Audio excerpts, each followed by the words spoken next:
So I'm a little bit bored of the Rockies, which sounds terrible because it's obviously incredibly photogenic. But to be honest with you, this morning I didn't really know where to go and shoot out. It's in the mountains. So what I've decided to do is come out here into the city for a bit of a sunrise, cityscape and street photography session. And during this video, I'm going to share with you some tips about cityscape photography and street photography. And I've also got one really good hack that I'm going to leave to the end of the video, but some of you might think it's cheating, but it's a good little bit of advice if you want to get some more unique pictures out in the cities. And also today I'm filming on the Osmo Pocket 3. So let me know what you think of this footage. It's the first time using it. I saw a lot of good things about this little camera, so I thought I'd have to try it out and see how it performs in the low light this morning as well. So my first bit of advice is actually to come out at sunrise to a city. Now, often people kind of look at that as more of a landscape photography thing where you're out in the mountains. But if you come out at sunrise into a city, especially a city you've never been to before, as long as you feel safe doing so, you can get some really good shots. It's really nice to kind of get out when it is a little bit quieter. And for a lot of like cityscape or maybe more street photography, it is nice to have maybe moving vehicles or people in some of the shots. And you will still get a bit of that later on, but it is really nice just to check out the city when it's a bit quieter. And then it's not as embarrassing either if you're talking on camera in the middle of the city. So I'm on Centre Street Bridge, and I think I'm coming up to my first shot just through here, and actually my first tip. My first tip would be look for kind of, well, I suppose not natural framing, but architectural framing where you can frame within the frame and frame a subject. So down here we've got the Calgary Sky Tower, and then we've got some archways just down here as well. Now for this shot here, what I'm gonna do is shoot through these arches, and then we have the Calgary Tower just through here as well. And it's that nice time of day at the moment where it's blue hour, but the lights are still on in the city. But I think what I'm gonna need to do is actually get like a little bit of compression. So I'm gonna grab out my 70 to 200mm lens and pop that on, stand back a little bit further, and then shoot through there, hoping I can make the tower look a little bit bigger there as well. So in the end, shooting that at about 100mm, that seems to be working pretty well. It's pretty low light, so I'm shooting at 1600 ISO, and I'm doing that because I want to shoot handheld. I want to be kind of quick and moving around. I don't want to set up a tripod. But I think with this camera, with the inbuilt image stabilization, I'm going to get a pretty sharp shot at that, even though I think it only took that at 1/30th of a second, but that should be plenty to get a sharp shot.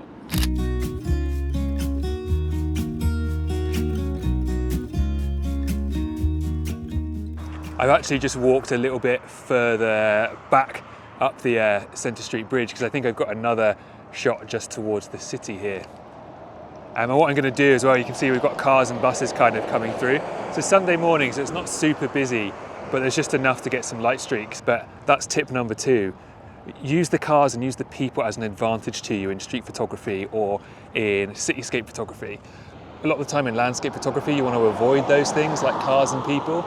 However, here in the city, it adds a bit of dynamic movement or a bit of interest to an image. Now, I know I said I was going to try and avoid using a tripod this morning, but I think for this shot, it does justify it.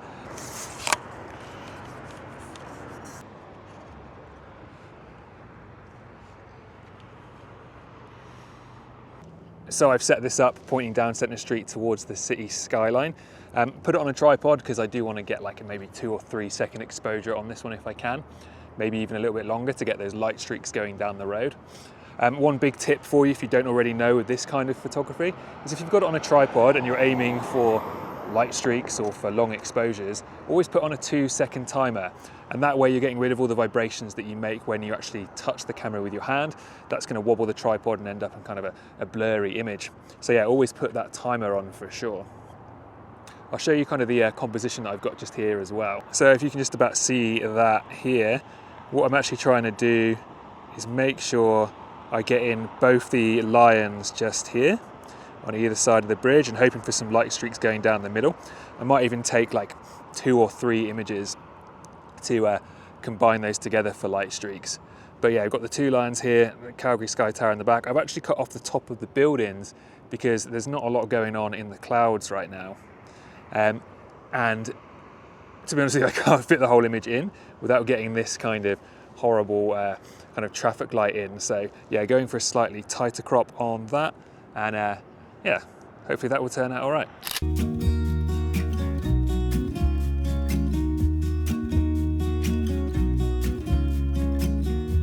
So as you can see, I'm kind of losing that blue hour light, and I think the magic moments for cities really is that blue hour when there's a lot of lights on in this city, but lights are coming off, sun's coming up, time to move further on into the city, I think. So you might be able to see there's actually a nice pink glow in the distance there, almost like an alpine glow, I suppose. But I think I'm going to grab just a couple of shots here whilst the light's quite nice on those buildings. And that's another tip for you as well. Don't necessarily think you just need a wide angle lens for cityscape. I'm going to be shooting with this 70 to 200mm here, getting some kind of more detailed close-ups of the individual buildings, the skyline of the individual buildings with that kind of pink behind.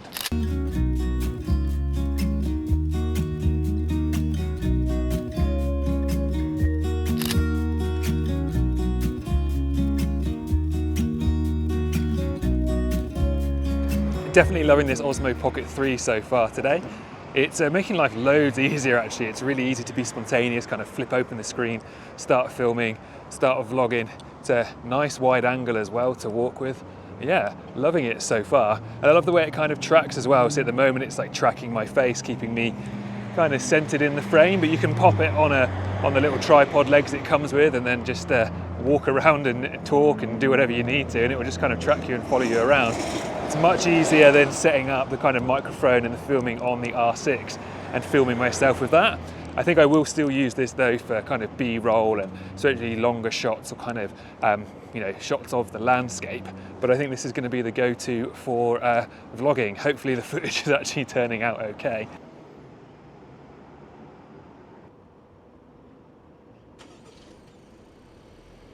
Now the sun is coming up a little bit and the light's starting to seep through between all the buildings. What I'm really looking for now is kind of colour, contrast and light, I suppose, as it comes through in between everything. And you might be able to see behind me here and up above, we've got some nice kind of warm golden light coming through on a lot of the buildings. You can just see these ones here behind me there as well. But yeah, got a lot of light coming through. And what I'm really liking actually as well is these red Chinese lanterns here, with again the sky tower in the background. Still a little bit obsessed with that, but I like the contrast there, not only of the colours, the kind of warm oranges and the blues of the buildings, but also the kind of contrasting cultures, the traditional Chinese lanterns with the really modern sky tower behind it as well. But I think that will come out pretty nice. Again, shooting that on the 70mm.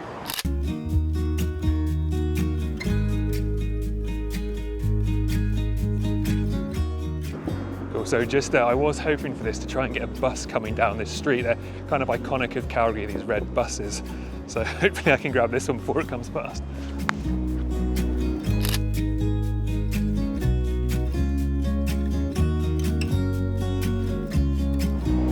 Another great tip, especially for more street photography, I suppose, is actually kind of be patient and bide your time, which is honestly something I'm not actually particularly good at.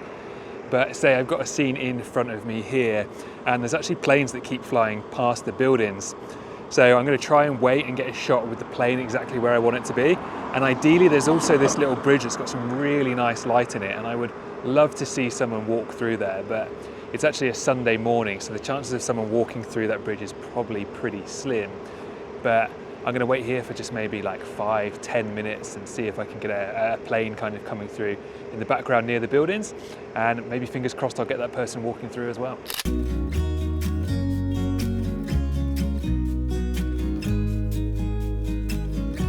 So I waited a little while by this bridge here in the hopes that somebody would walk across it with a nice golden light going through. Unfortunately they haven't, but it is a Sunday morning like I mentioned, so nobody's really at work. However, I did get a couple of planes coming past the building over there, so I think those shots will actually look pretty cool. But whilst I've been stood here, I have also noticed the really nice light and all the patterns in the architecture in these buildings above me here. And I've taken a few closer up shots of those to just kind of get that repeating pattern for a bit more of an abstract shot. So it goes to show waiting around can help. Just staying put in the same place for a little bit longer means you notice more.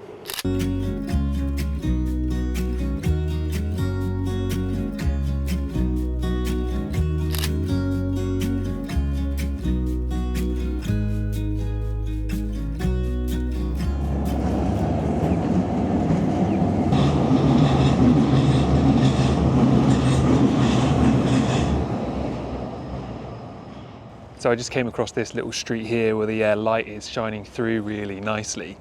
I've moved slightly over to the left here just so that the sun is blocked by that building so it's not too harsh.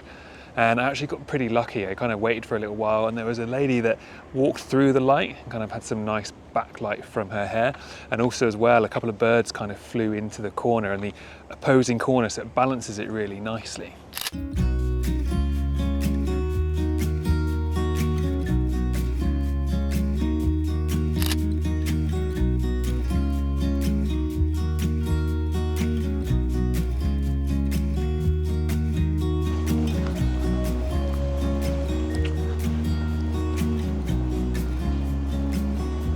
So far this morning, I've primarily done more kind of cityscape photography, I'd say, with maybe a little bit of street photography stuff thrown in. But if you're anything like me, the idea of actually photographing kind of people or in public is a bit nerve-wracking. So a couple of tips for you to deal with that. I've primarily been shooting today with a longer lens, kind of a 70 to 200, and that's meant that I can get shots of kind of cars, buses, or even people without getting too close to them, which always makes me a bit nervous. But another great tip as well is to invest in a kind of a more discreet camera like this here. This is a Ricoh GR3, and I've been shooting with this more and more regularly as time goes on. And I recently actually took this with me to London and just had it in my pocket all day, and then I could just get shots whenever I wanted to, and I could get them really quickly. And a camera like that is a lot more inconspicuous, so if you are taking pictures with people in them, they're not going to really mind, they're not really going to notice. If you're pointing this at somebody, they tend to wonder what's going on. So yeah, maybe consider investing in a smaller, more discreet camera.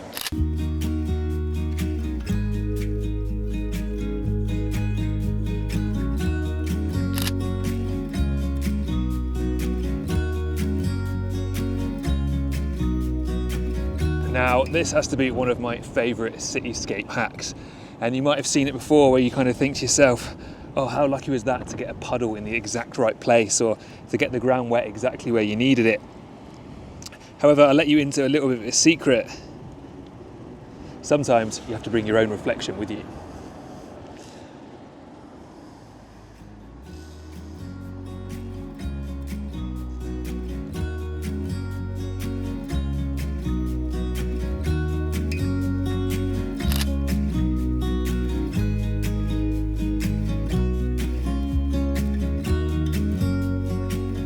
So there we go, those are my top tips for cityscape and street photography. And let me know what you think of that last hack. I kind of quite like using it every now and again, but do you think it's cheating? Let me know in the comments below. But I think I'm back off to bed. So once again, thank you so much for watching, and hopefully I will see you on the next one.